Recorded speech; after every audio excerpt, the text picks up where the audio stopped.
I never thought my greatest engineering accomplishment would become a weapon in an HOA war. But here we are, standing in my garage at 2 in the morning while a blizzard rages outside and my phone won't stop buzzing with increasingly frantic messages. Let me back up 6 months to when this whole mess started. My name is Gregory Vanderhoff, and I'm a mechanical engineer who lives in Lakewood Heights, a planned community just outside Denver, Colorado. The neighborhood looks like someone pasted the same 5 house designs across 20 acres, complete with beige regulations and mandatory mailbox standards. But the location was perfect for my daily commute, and the previous owner had left behind something extraordinary buried beneath my driveway: a fully functional hydronic heating system. Pipes running through the entire driveway's concrete foundation, connected to a dedicated boiler in my garage. This wasn't some cheap electric mat system you order online. This was professional-grade infrastructure that probably cost the previous owner $60,000 to install. The pipes ran under my driveway, my front walkway, and even extended to the sidewalk section directly in front of my property. I spent 2 months after moving in completely overhauling the system.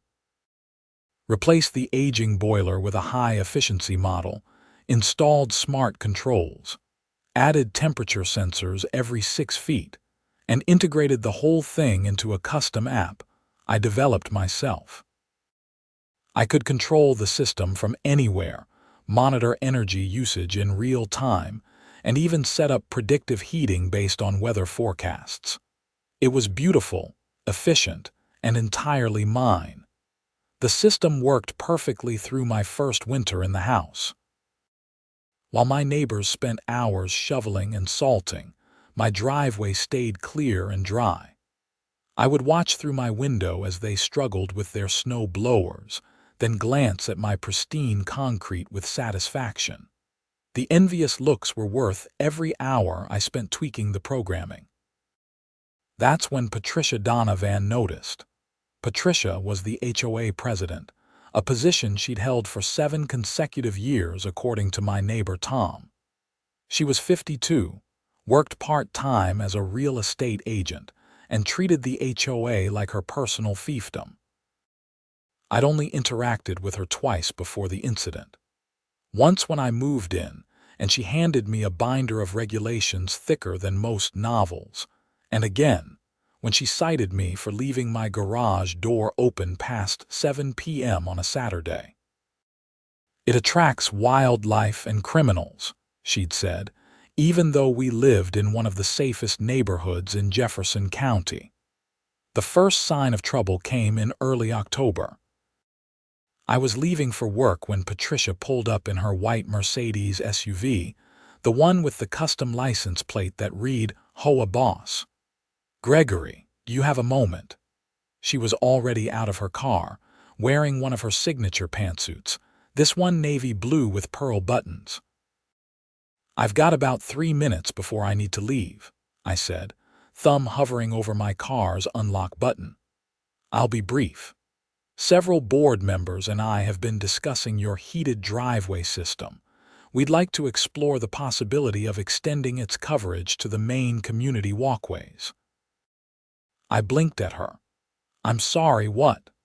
"Your system obviously extends to the public sidewalk. We think it would be a tremendous benefit to the community if we could utilize it for the main pathways near the community center. We'd be willing to compensate you for the additional energy costs, of course." "Patricia, my system only covers my property and the sidewalk directly in front of it. The pipes don't go anywhere else. To extend it to the community center would require excavating and installing entirely new infrastructure. That's not how hydronic systems work." She waved her hand dismissively. "I'm sure we can work something out. The HOA has a healthy maintenance budget. Perhaps you could provide us with an estimate. I'm not a contractor. And even if I were, We're talking about a project that would cost hundreds of thousands of dollars and require permits, professional installation, and probably approval from the county. This isn't something you just add on. Her smile tightened. I see. Well, think about it anyway. The HOA is very interested in pursuing this, and we value cooperative homeowners. That last sentence felt like a threat wrapped in pleasantries. I told her I'd think about it, knowing full well I had zero intention of getting involved in such a massive project. My system was for my property, period.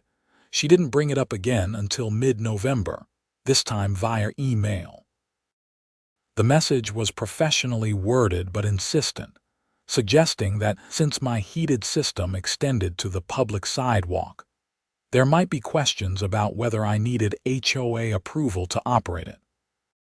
I replied with a copy of Colorado state law clarifying that homeowners are responsible for sidewalk maintenance in front of their properties, which includes snow removal by whatever means they choose.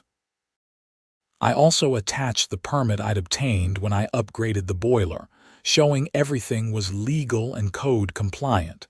Patricia responded with a curt, "Thank you for the clarification." I thought that was the end of it. I was very wrong. The first major snowstorm of the season hit in late December, right after Christmas. I was at my parents' house in Boulder when the weather alerts started rolling in. 12 to 18 inches expected, high winds, near zero visibility. I drove home at 5 in the morning through already treacherous conditions, grateful my four-wheel drive could handle it. When I pulled into my neighborhood, I immediately noticed something odd. My driveway was clear, as expected. The heated system had been running automatically based on the falling temperature and precipitation sensors. But there were tire tracks all over it. Fresh tracks from multiple vehicles, judging by the overlapping patterns. I parked in my garage and checked the system logs on my phone. The energy consumption was higher than normal. Not by a lot, but enough to be noticeable. Someone had increased the temperature setting by 5 degrees and disabled the efficiency mode I'd programmed in. My stomach dropped as I pulled up the system's access log. 6 different devices had connected to the control panel in my garage over the past 8 hours. The panel had a guest access feature I'd set up so my parents could adjust things if they house sit, but I'd never given the credentials to anyone in the neighborhood. I bundled up and walked outside to examine the tracks more carefully. They led from my driveway across my front walk and down to the sidewalk, then continued toward the community center 3 blocks away. Following them, I realized what had happened. Someone had been using my heated driveway as a parking area and turnaround point. The snow everywhere else in the neighborhood was nearly a foot deep already, but my driveway was bone dry. It was the only clear pavement in a half-mile radius. I was furious. I'd spent thousands of dollars upgrading this system, and someone was helping themselves to it without asking. But I didn't have proof of who was responsible, just tire tracks in the snow. That proof came 2 days later when the snow had stopped and the neighborhood was digging out. I was in my garage, doing some maintenance on my project car when I heard vehicles pulling into my driveway. Not 1, but 3. 2 pickup trucks and an SUV, all with the HOA logo on their doors. I walked out to find 6 people in my driveway, including Patricia Donovan. They had snow shovels, salt spreaders, and what looked like surveying equipment. "Can I help you?" I asked, making no effort to hide my irritation. Patricia looked up, startled. "Gregory, I didn't realize you were home. I live here. What are you doing in my driveway?" "We're preparing to clear the main walkways. Your driveway provides excellent access to the sidewalk network, and since it's already clear, we thought we'd use it as a staging area." I stared at her. "You're using my property as a staging area without asking me." "Well, Technically, the sidewalk is public property and your driveway connects to it. We're not interfering with your ability to use it. You're absolutely interfering. You're tracking snow and salt all over my driveway. You've got equipment blocking my ability to pull in and out. And you apparently accessed my heating system controls without permission during the storm. Her expression shifted to innocence, so fake it was almost comical. I don't know what you mean about your heating system. Someone accessed my control panel during the storm, 6 different devices, and coincidentally, I had multiple vehicles using my driveway during that same time period. One of the men with her, wearing a HOA windbreaker, spoke up. The panel was in your garage. The side door was unlocked. We needed to adjust the temperature so we could work safely. You entered my garage without permission. Patricia held up a hand. Let's not get dramatic. Harold was checking on homes in the neighborhood during the storm to make sure everyone was safe. He noticed your garage door was ajar and secured it. While doing so, he saw the heating controls and made a minor adjustment to help with snow management. I pulled out my phone and showed them the security camera footage from my garage. The side door hadn't been ajar. It had been locked. The timestamp showed Harold using what looked like a key to open it, walking straight to my control panel, and spending 10 minutes adjusting settings while 2 other people I didn't recognize watched. "Where did you get a key to my garage?" I asked quietly. Patricia's mask slipped slightly. The previous owner was very cooperative with HOA needs. They provided keys to the board for emergency purposes. Those locks have been changed. I replaced every lock in this house the week I moved in. So how did you get in? Harold shifted uncomfortably. We have a master key system for the neighborhood. It's in all the HOA documents. No, I said. It's not. I've read every word of those documents. There's nothing about master keys. You broke into my garage and tampered with my property. Patricia's pleasant facade evaporated. You're being incredibly uncooperative. This heating system creates a shared benefit for the neighborhood. The HOA has a right to ensure community resources are being used appropriately. It's not a community resource. It's my private property. The sidewalk it heats is public property. And as the adjacent homeowner, I'm responsible for maintaining it, which I do. That doesn't give you the right to access my property or my systems. We argued for another 10 minutes before I told them all to leave. They complied, but slowly, making it clear they felt entitled to be there. Patricia left me with another veiled threat about reviewing the situation with the HOA board.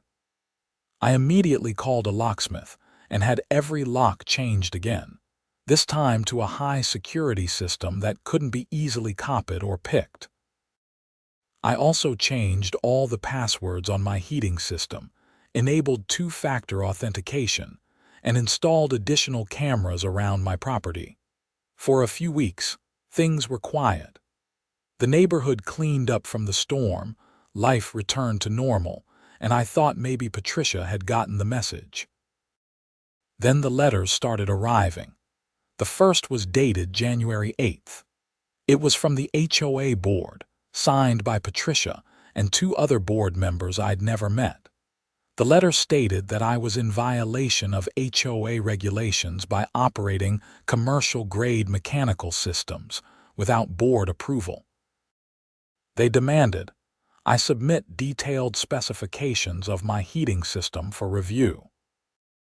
I responded with a letter from my attorney pointing out that the HOA covenants, conditions, and restrictions, or CC and articles as they're called, contained no provisions regulating HVAC or heating systems beyond general noise restrictions.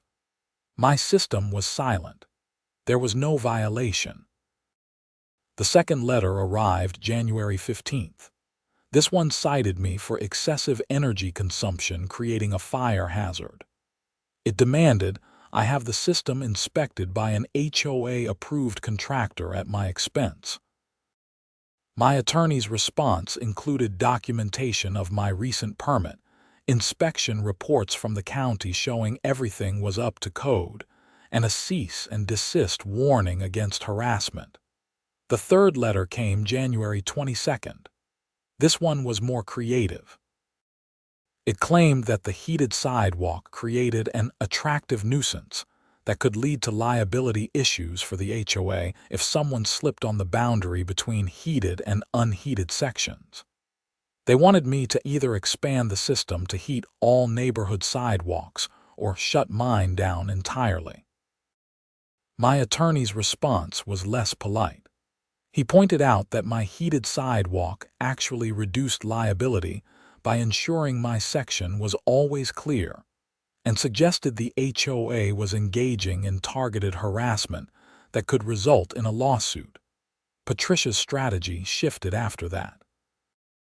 Instead of letters, she started showing up in person. "I saw you have guests over," she said one Saturday morning, catching me at my mailbox. "Just reminding you that the CC and Artiques limit street parking to 2 hours. My guests are parked in my driveway, Patricia." "Yes, but your driveway is being used as a thoroughfare by your guests, and I've noticed some minor oil stains that violate our community appearance standards." Another time, she knocked on my door at 8 p.m. to inform me that my exterior lights were too bright and possibly violating light pollution standards. The lights were the same ones that had been there when I bought the house. She filed a complaint about my lawn being a quarter-inch too long, even though it was February and the grass was dormant under snow.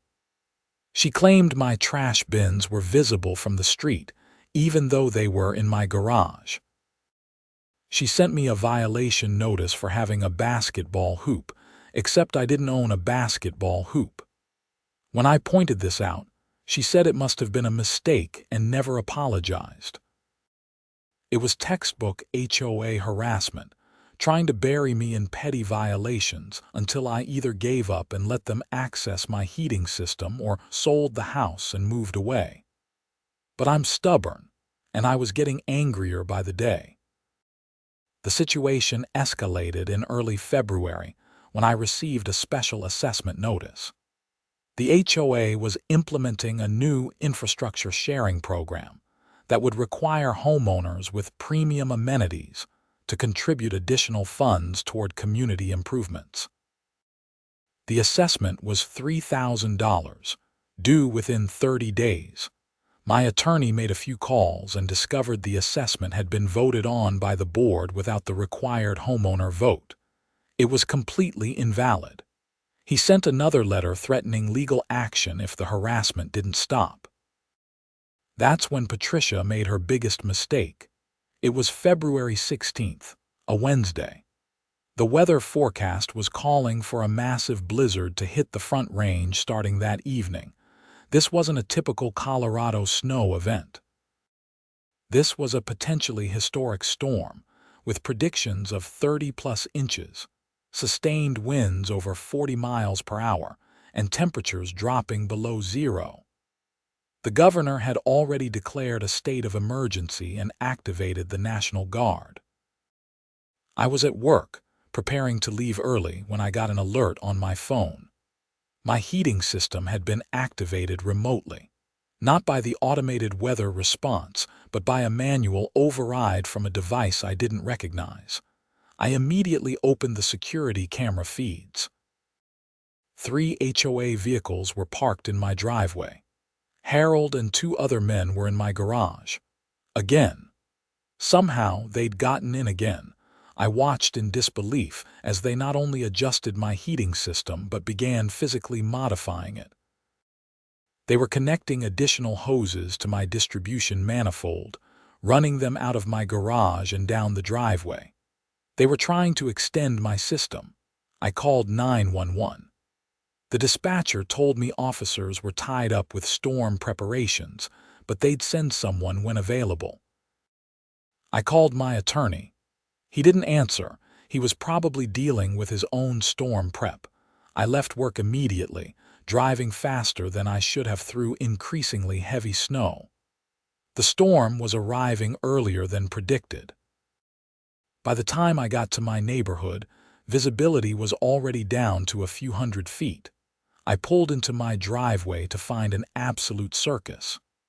Both HOA trucks were still there, along with a contractor's van I didn't recognize. Hoses and extension pipes were running from my garage down my driveway and across the street toward the community center. They'd connected portable circulation pumps to my system and were attempting to push heated water through temporary surface pipes to create a clear pathway through the neighborhood. It was insane. It would never work. Hydronic heating requires insulated pipes embedded in concrete or asphalt. Surface pipes in a blizzard would lose heat immediately, and they were putting enormous strain on my boiler trying to heat that much additional volume. I parked my car on the street and ran into my garage. Patricia was there, watching Harold and a man in a contractor's jacket work on my system. "What the hell are you doing?" I shouted over the sound of the wind and the straining boiler. Patricia turned to me with a smile. "We're implementing an emergency snow management protocol. The storm is going to be severe, and we need to maintain access to critical facilities. This is my property, my system. You can't just modify it. Actually, in an emergency, the HOA has broad powers to take necessary actions to protect the community. It's in Section 12 of the CC and Articles. I've read Section 12. It covers emergencies like fires or floods, and it doesn't give you permission to enter private property and steal resources." The contractor spoke up.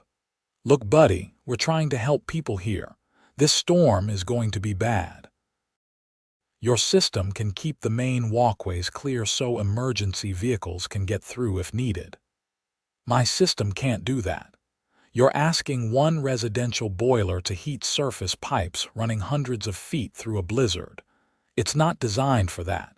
You're going to burn out my equipment." Harold checked a gauge and frowned. He might be right. The pressure's dropping, temperature's not holding. Patricia's expression hardened. "Then adjust it. Turn up the output." "You're going to destroy my system," I said.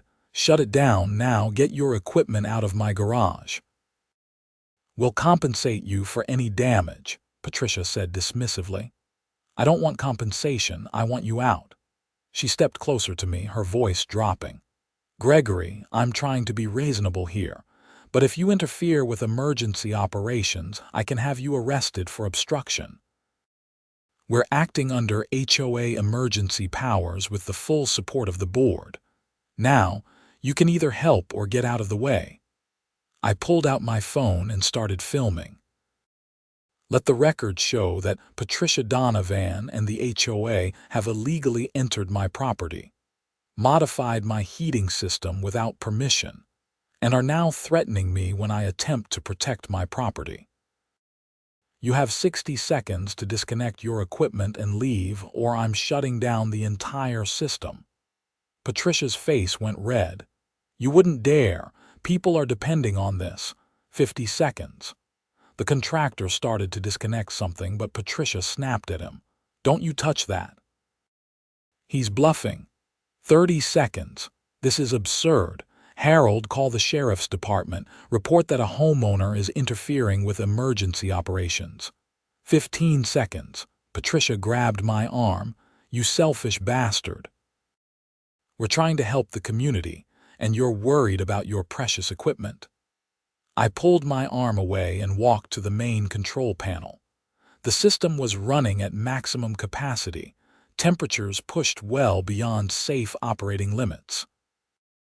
My phone was showing alerts about pressure irregularities and potential seal failures. They'd disabled every safety protocol I'd programmed in. I flipped the master shutoff. The boiler's roar died to a quiet hum as it entered standby mode.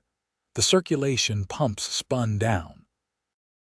Outside, I could hear shouts of surprise as the heated water stopped flowing through their improvised pipe network.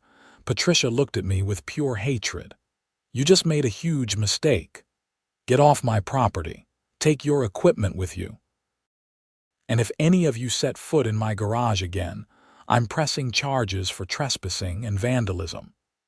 They left, slowly and deliberately, disconnecting their pumps and hoses. It took them 20 minutes, and by then the storm was in full force. Wind was howling, snow was falling so fast I could barely see across the street, and the temperature had dropped 15 degrees in the last hour. I watched them go, then closed my garage door and went inside to assess the damage. The news wasn't good. They'd forced my system to run at nearly double its designed output. Several seals were compromised. The boiler's control board was showing error codes I'd never seen before. The expansion tank was overpressurized. I spent the next 4 hours doing emergency repairs. I had to drain the entire system, replace 2 valves, recalibrate the pressure sensors, and essentially rebuild the control logic from scratch. By the time I finished, it was nearly midnight. The power had gone out twice, and the storm was at its peak. My phone had been buzzing constantly. Dozens of messages from Patricia, from other board members, from neighbors I'd never spoken to. All of them angry, accusing, demanding.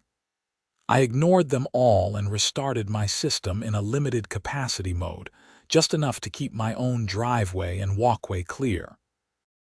The storm raged all night and into the next day. When it finally broke on Friday afternoon, Lakewood Heights was buried under 32 inches of snow. Drifts reached 6 feet in places. The neighborhood looked like an Arctic wasteland. My driveway and front walk were perfectly clear. Everything else was buried. The phone calls got worse. Patricia left me a voicemail calling me every name she could think of. Harold sent a text saying I'd abandoned my community in their time of need. Other board members sent formal notices that I was being fined for failure to cooperate during an emergency. I documented everything and forwarded it to my attorney. Then I bundled up and went outside to dig out my car, which I'd left parked on the street. That's when I saw the full extent of the disaster the HOA had created. The temporary pipes they'd run from my garage had frozen solid with water still in them. When they'd shut down my system, all that heated water had rapidly cooled in the sub-zero temperatures. The pipes had burst, creating a massive ice flow down the middle of the street. It was at least 3 inches thick and 20 feet wide, extending from my property to the community center. It was a skating rink, a dangerous, impassable skating rink that had completely blocked the street. The very thing Patricia had claimed would help emergency access had instead created a hazard that would take days to clear. I took photos and videos of everything. Then I called my attorney, who finally answered. I explained the entire situation while standing in my frozen yard watching neighbors struggle with shovels and snow blowers. "They broke into your property multiple times?" he asked. "Yes, I have video evidence." "And they modified your heating system without permission, causing damage?" "Yes." "I have repair bills and system logs. And now there's a massive ice hazard that they created, covering the entire street. Multiple neighbors have already slipped on it. I watched someone fall just now." He was quiet for a moment. "Gregory, this isn't just harassment anymore. This is criminal trespass, vandalism, and potentially reckless endangerment. We need to file a police report immediately." I spent Friday afternoon giving a statement to a Jefferson County Sheriff's deputy who'd finally made it into the neighborhood. He took photos of my garage, my heating system, the damaged equipment, and the ice blocking the street. He reviewed my security footage showing Harold and the others entering my garage without permission, twice. "They're claiming emergency powers," he asked. Yes. The HOA president says Section 12 of the CC and Articles gives them authority to enter private property during emergencies. He flipped through the documents I'd printed out. This section is about wildfires and floods. It allows the HOA to take action on exterior areas if there's imminent danger to other properties. It says nothing about entering garages or modifying mechanical systems. That's what I told them, he nodded slowly. I'm going to be honest with you, Mr. Vanderhoff. HOA disputes are usually civil matters. We don't typically get involved. But this crossed a line.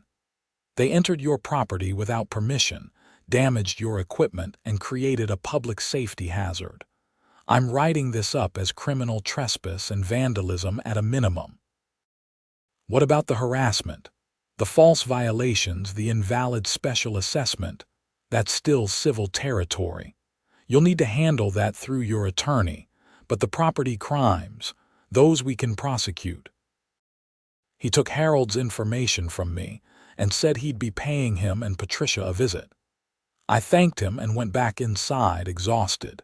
Saturday morning, I woke to find the ice in the street had become the neighborhood's main topic of conversation. People were furious, but opinion was split. Some blamed the HOA for creating the hazard. Others blamed me for shutting off my system. I was getting death glares from half my neighbors and sympathetic nods from the other half. Patricia sent me a formal notice that I was being sued by the HOA for the cost of clearing the ice, which a contractor estimated at $8,000. My attorney responded with our own lawsuit for trespassing, vandalism, harassment, and intentional infliction of emotional distress. We were asking for actual damages, punitive damages, and attorney's fees. The legal battle consumed the next several weeks. Depositions, document requests, angry emails. The HOA hired an expensive law firm out of Denver to defend them. Patricia gave a deposition where she maintained that everything they'd done was legal and justified. Harold claimed he'd been given permission to enter my garage, even though I had video evidence proving otherwise. The turning point came when my attorney found something interesting in the HOA's own records. They discussed my heating system at multiple board meetings going back to October. The meeting minutes explicitly stated their intention to gain access to and utilize the Vanderhoff property's heating infrastructure for community benefit. In one particularly damning email exchange, Patricia had written to Harold, "Gregory is being difficult about the system. We need to find a way to access it regardless of his cooperation. Emergency powers might give us the opening we need. Wait for a major storm and we'll implement Phase 1. They'd planned the whole thing. The storm had just given them an excuse. My attorney filed an amended complaint adding fraud and conspiracy. The HOA's insurance company took one look at the evidence and refused to cover their defense. The expensive Denver law firm withdrew from the case. Patricia and the board were on their own. The criminal case moved faster. In early March, the district attorney charged Harold with criminal trespass and criminal mischief. Patricia was charged as an accomplice. The contractor who'd helped them took a plea deal and agreed to testify against them. The neighborhood was in chaos.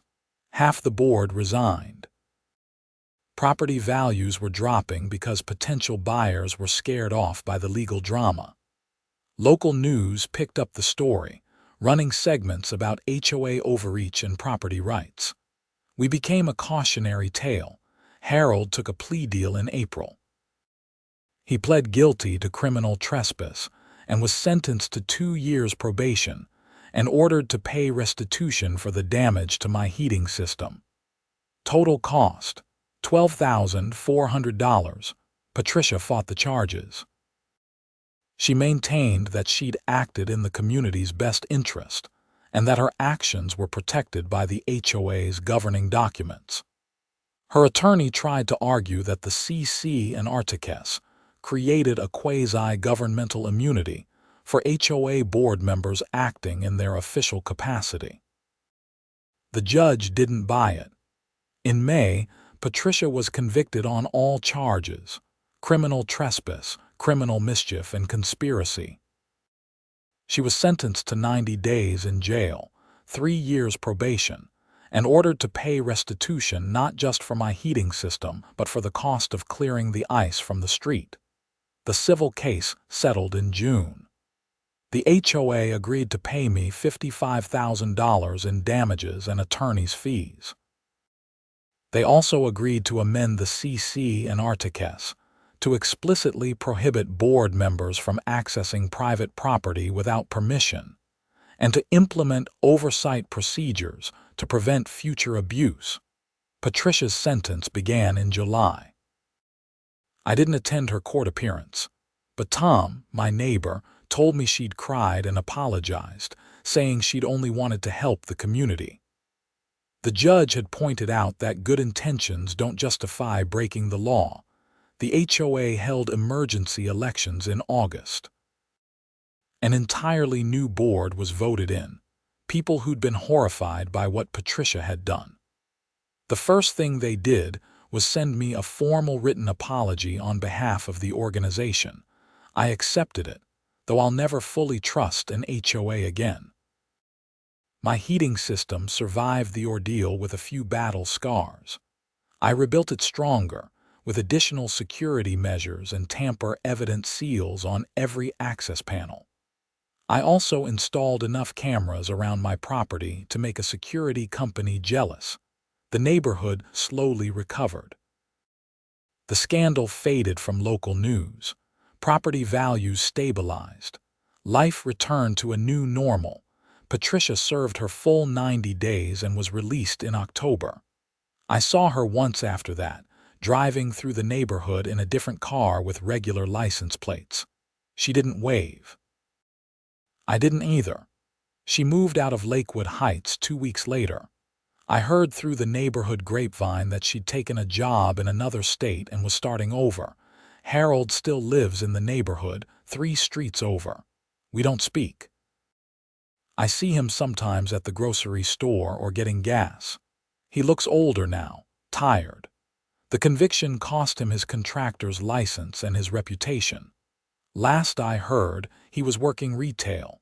The new HOA board has been competent and unobtrusive, exactly what an HOA should be.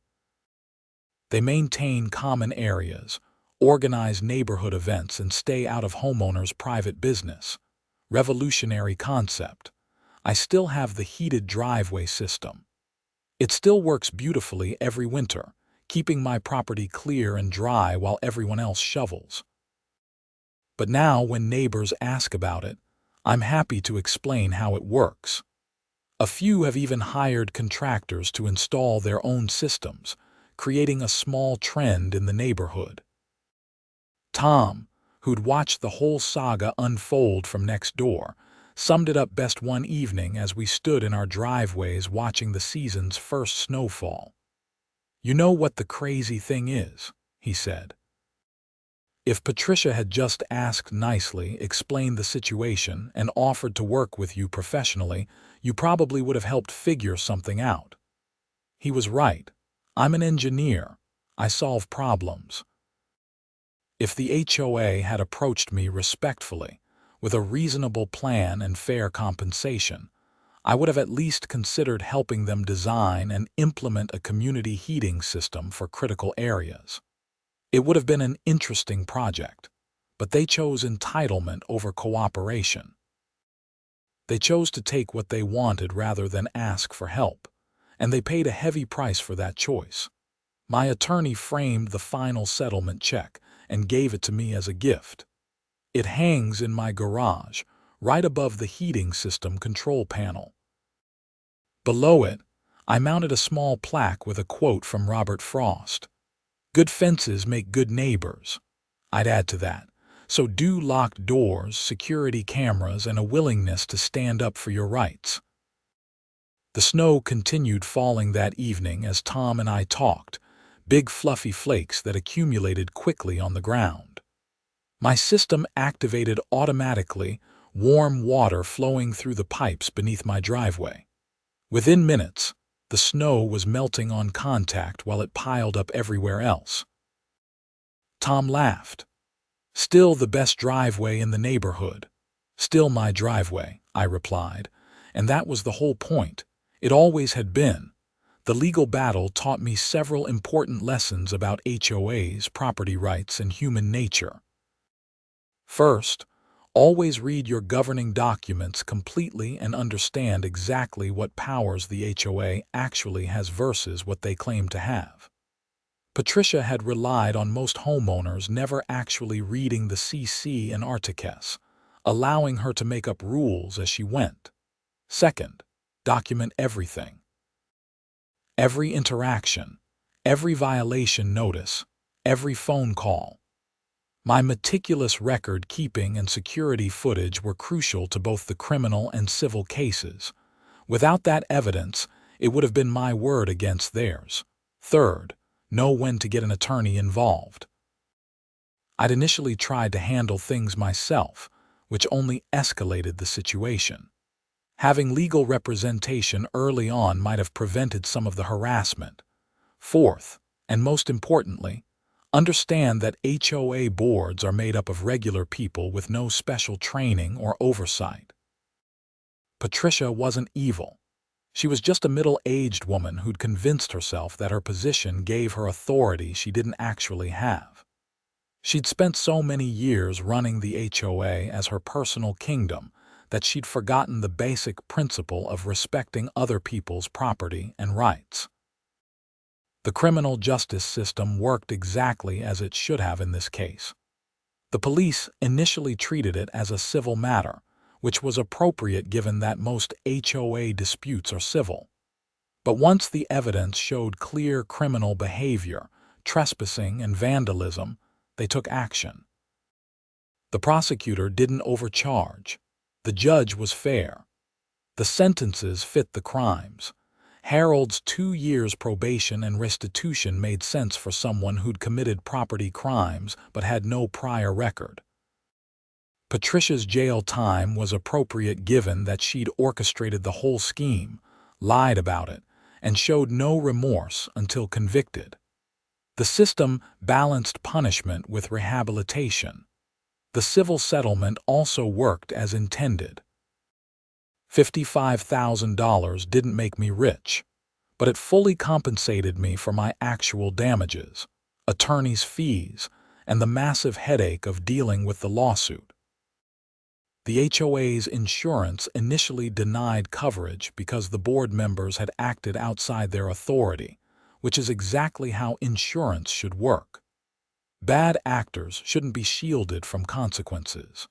My relationship with the neighborhood evolved after everything settled down. Some neighbors who'd initially sided with Patricia apologized once they understood the full situation. Others never came around, maintaining that I should have taken one for the team and let the HOA use my system. One woman, Margaret from down the street, actually screamed at me in the grocery store in November. "You sent Patricia to jail for trying to help people. I hope you're proud of yourself." I kept my voice calm. "I didn't send her to jail." She sent herself to jail by repeatedly breaking into my garage, damaging my property, and lying about it. If she'd knocked on my door and asked for help, none of this would have happened. Margaret huffed and walked away, but I noticed several other shoppers nodding in agreement with me. The truth was, I wasn't proud of how things ended.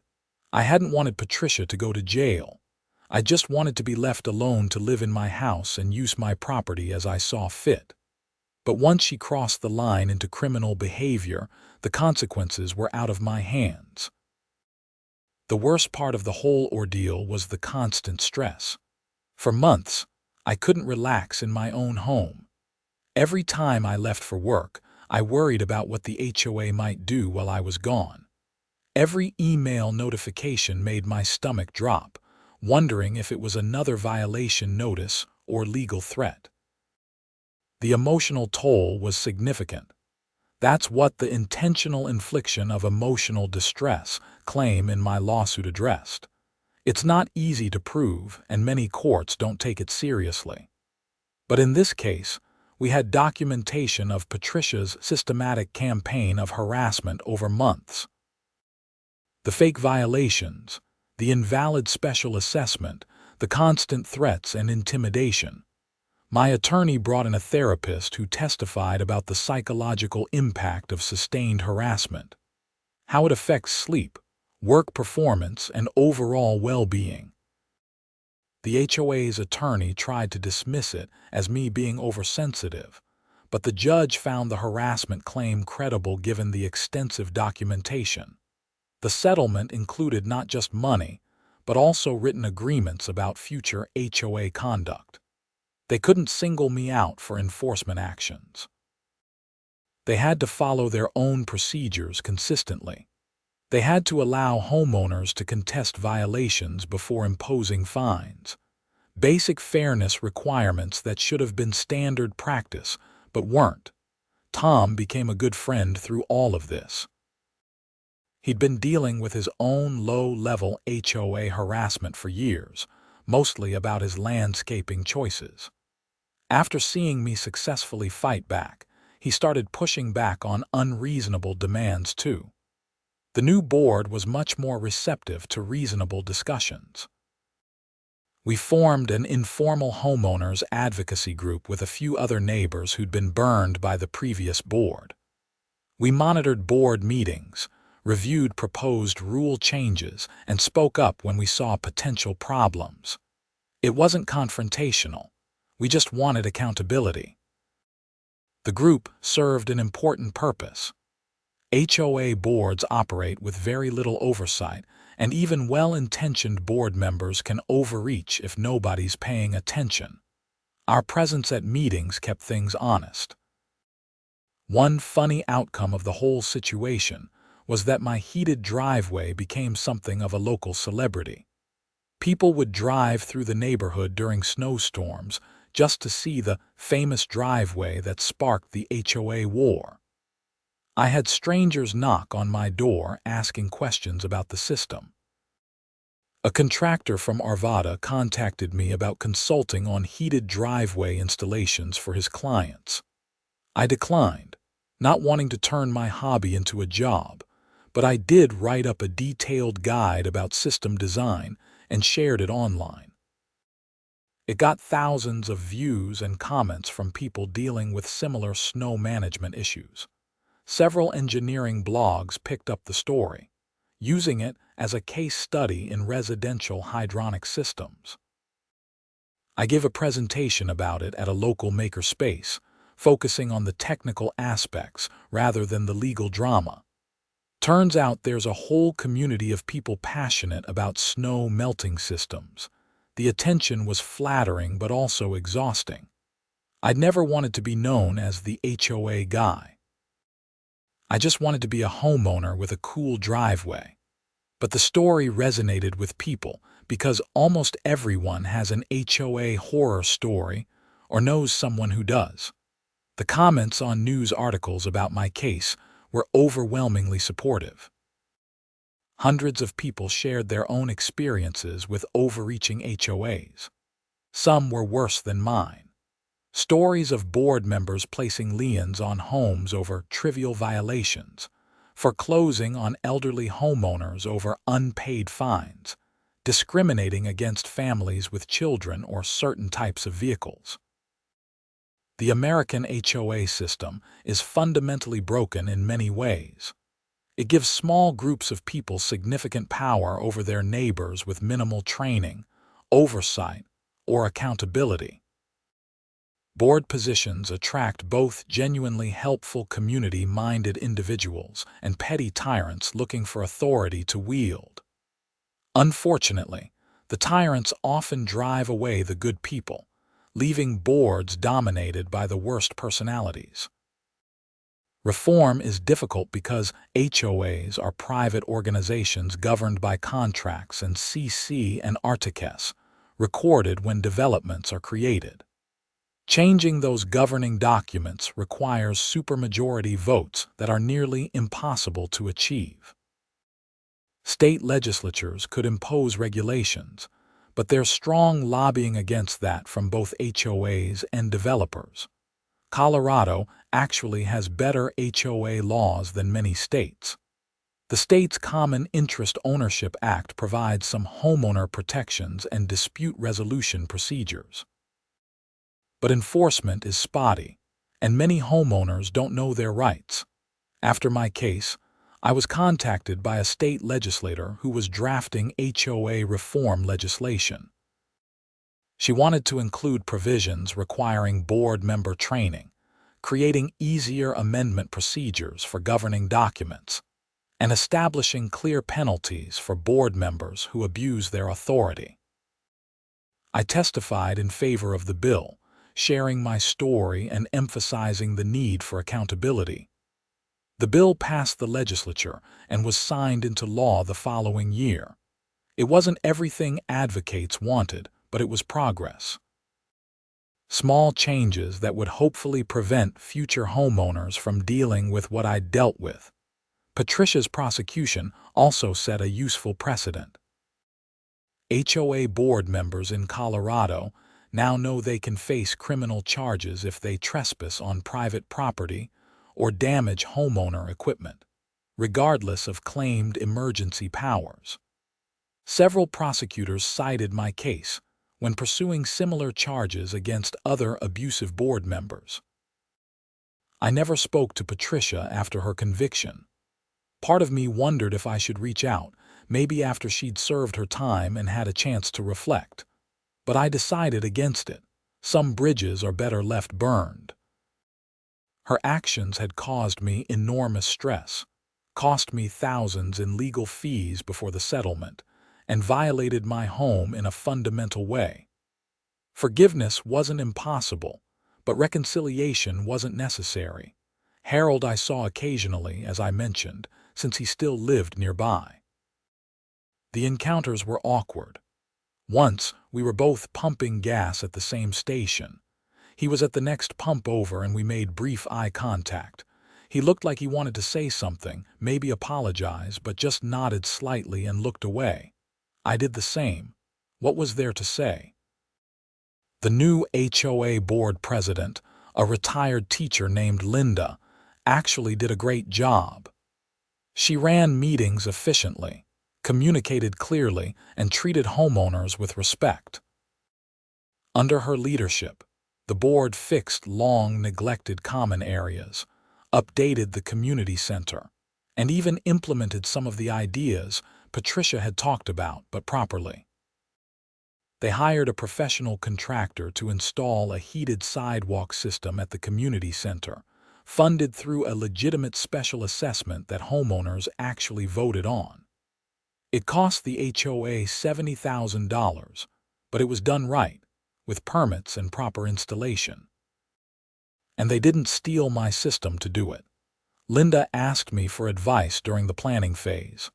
I appreciated her reaching out and gave her some recommendations on system design and contractors who did good work. That's how it should have worked from the beginning. My parents were horrified when I told them the full story. My dad, a retired attorney himself, couldn't believe Patricia had thought she could get away with it.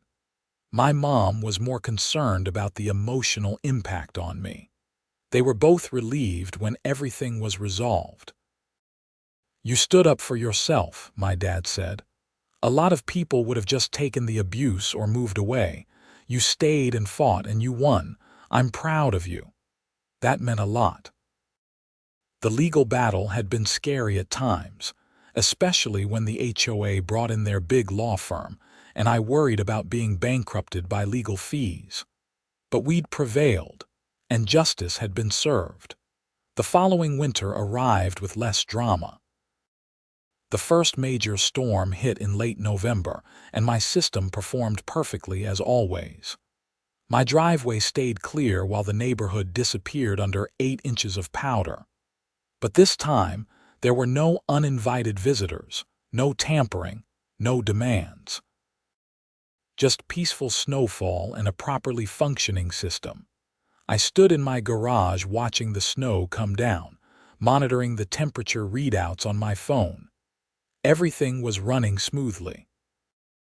The boiler hummed quietly, the pumps circulated heated water efficiently, and the outdoor sensors adjusted the system automatically.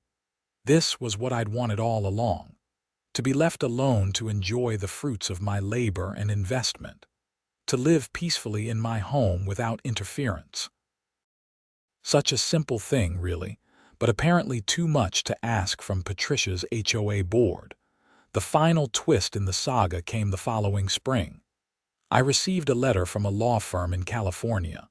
They were representing the previous owner of my house, the one who'd installed the original heating system. He'd read about my case and wanted to thank me for defending his legacy. His letter explained that he'd installed the system after his wife had fallen on their icy driveway and broken her hip. He'd spent years perfecting it, and it had given them great peace of mind in their later years. When Patricia had first approached him about using it for the neighborhood, he'd said no. That's when the harassment had started against them too. Eventually, they'd sold the house and moved to California to escape the HOA drama. He regretted that he hadn't fought back like I had. Seeing me stand up to Patricia and win had given him closure. He thanked me for protecting something he'd built with love and purpose. I wrote back to him, thanking him for his beautiful engineering work and sharing some of the improvements I'd made. We exchanged a few more letters and eventually became email pen pals, sharing technical notes about hydronic systems and discussing various projects. He was in his 80s but still sharp as a tack when it came to mechanical systems. Learning the history of my heating system, understanding that it had been built out of love to protect his wife, made me even more grateful I'd fought for it. It wasn't just equipment. It was a legacy of care and craftsmanship. Patricia had seen it as just another community resource to exploit, never understanding what it really represented.